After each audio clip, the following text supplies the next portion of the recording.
হ্যাঁ, আমার পিছে অনেক করছিল, কিন্তু আমি দোকানে চলে গেছিলাম দেখে আর ওই কিছু করতে পারিনি। আর রামিসাকে দেখে ওই ছেলেটা ঘর নিছিল। এই শিশু মেয়েটির কথা অনুযায়ী বোঝা যাচ্ছে যে ধর্ষণকারী সুহেল রামিসার আগেও এই মেয়েটিকে একই কাজ করতে চেয়েছিল। ইচ্ছা করলেই, সরকার চাইলেই 3 থেকে 7 দিনের মধ্যেই এ ধরনের বিচার নিষ্পত্তি করা সম্ভব। একটি শিশু আগামীর ভবিষ্যৎ, সেই ভবিষ্যৎগুলো আমরা প্রতিদিনের ঘটনায় পত্রপত্রিকা মিডিয়া মারফতে জানতে পাচ্ছি। এর বাইরেও যে কত ঘটনা ঘটে যাচ্ছে, এভাবে কত শিশু ঝরে পড়ে যাচ্ছে। রামিসার এই হত্যাকারীর সর্বোচ্চ শাস্তি ইনশাল্লাহ আগামী 1 মাসের মধ্যে নিশ্চিত করবে, এবং সেই সর্বোচ্চ শাস্তি হচ্ছে মৃত্যুদণ্ড।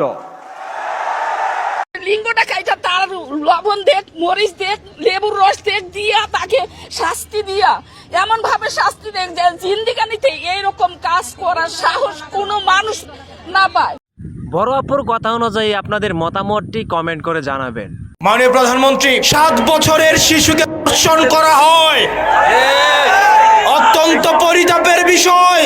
সেই শিশুর বাবা বুঝে গিয়েছে বিচার হবে না, সেজন্য উনি বিচার চাওয়া বন্ধ করে দিয়েছে।